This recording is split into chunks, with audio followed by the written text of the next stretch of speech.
So this is me back in my military career when I was a test pilot. So you thought autism was scary.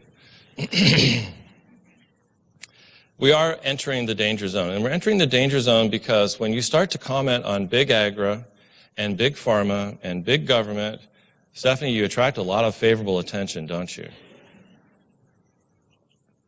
No, you really don't. But let's jump in. Okay, so this is a great textbook, The Empty Harvest. Has anybody read this book? It's awesome. It talks about how our agricultural systems, the way we're growing crops, is leaving us deficient and hollow. We don't have the nutrients that we used to. We used to let farmlands flood, and they would build up nutrients, and they would give us lots of great things, and trace minerals and vitamins and all kinds of good stuff. Now when you look at the vitamin content of the food that you're eating, do you see anything there? Almost all of it says does not contain a meaningful amount of anything in it, except carbohydrates. I love this one. Do you also eat these with the mask on? Do you eat those with the mask on? How are you protecting yourself from that stuff? So Doris Rapp, how many of you have heard Doris Rapp speak before? Good. I mean, this is, of my mentors, Doris is in the top 5 of all time. I love Doris Rapp. She is the queen of environmental disorders. She and I spoke collectively. I've worked with her association. I've helped to fund some of her research. I think she's brilliant, and she's out there, crying, wake up, because you're poisoning yourselves. And this is from her, and I just want to read it to you because this is a great compliment. Special for Dr. Jeff Bradstreet. Bless you for all you've done, are doing, and will do. So this kind of keeps me motivated because she says I've got all this stuff to still do. If we could clone you, I'm not in favor of cloning. If we could clone you with all of your expertise, integrity, and caring, the world would be a much better place. With admiration, Doris Rapp. I don't get a lot of compliments. There are more websites out there that say bad things about me. I'm an exorcist. I'm a preacher, a bad preacher apparently. One of those, televangelists or something that, obviously should go to jail. There's so much negative garbage about me. The special master, despite the fact that the child that she was complaining about has said all kinds of bad things in vaccine court about me. You know why? Because the kid was completely cured and went on to become the valedictorian of his high school class. That's why you say bad things about people. So when you do get these kind of compliments, it's just really nice. But we are on target. So 5.2 billion pounds of pesticides worldwide. 40% of them are herbicides. What does 5.2 billion pounds of pesticides every year do to Mother Earth? You have any clue what's happening to us? Does that seem like a lot, 5.2 billion pounds? Wow. Okay, how many of you are Midwesterners and are in the red zone? Well, welcome to the party.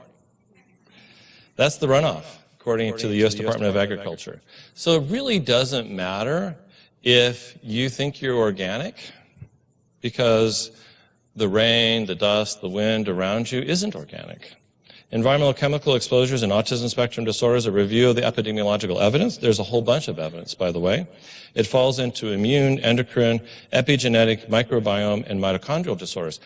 They get it. This is a great review. You need this paper because it's talking about all the things. How did the microbiome get screwed up in the first place? It's not just being born C-section and getting antibiotics. It's an ongoing insult on the microbiome from what's happening in the ecosystem and the immune system. So Mother Nature, she's got a pretty tight squeeze from big chemical, big agri, and big pharma.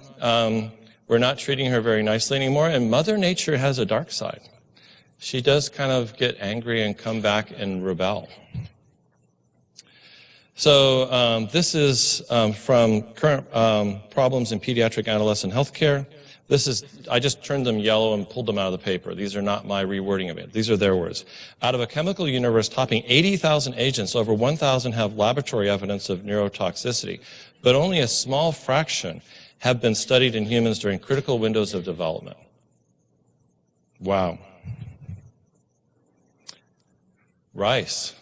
I didn't know they used that much crap on rice. Wow. Poor guy's out there, he's got a respirator on, but do you think it goes through his skin? Yeah. I mean, I'm glad he's got a respirator on, but do you think it's going to affect his ability to have healthy children? Yeah, I do.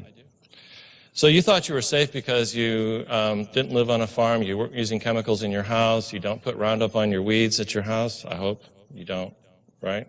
You actually pull those suckers out of the ground the old-fashioned way. But this is a great cycle.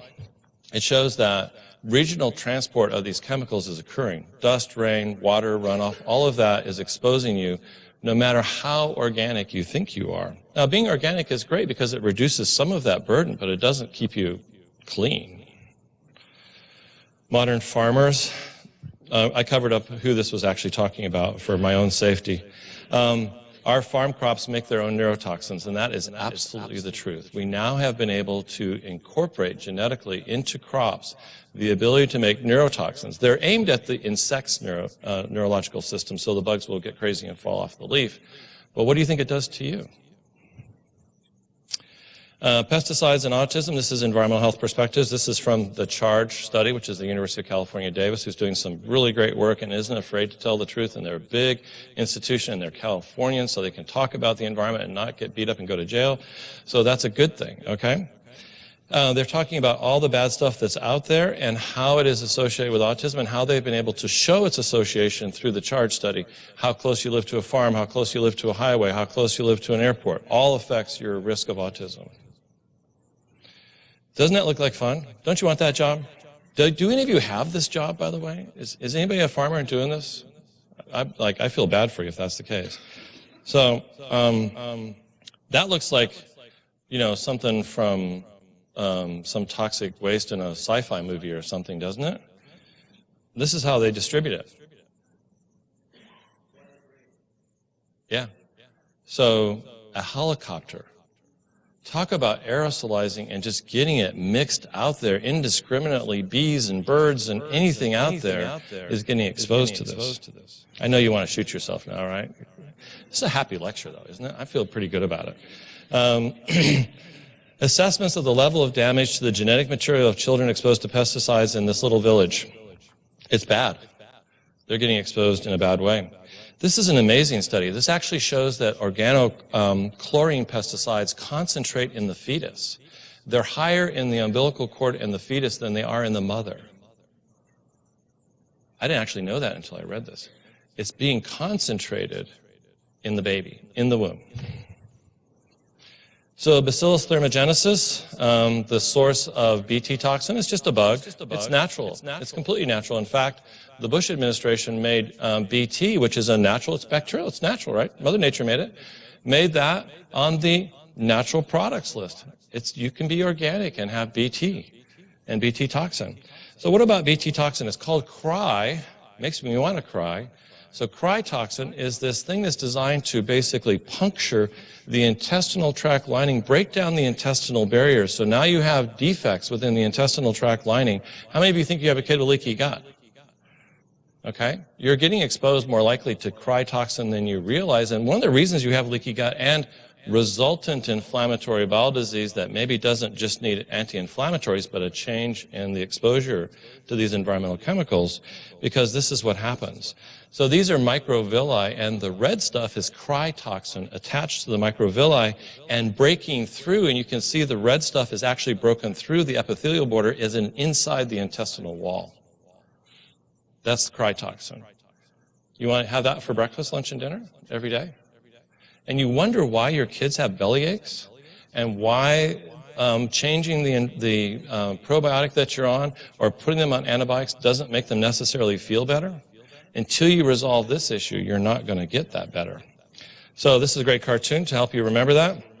So, and here we have a bunch of food that made the crops made from crops that caused insect stomachs to explode, but it's safe for you.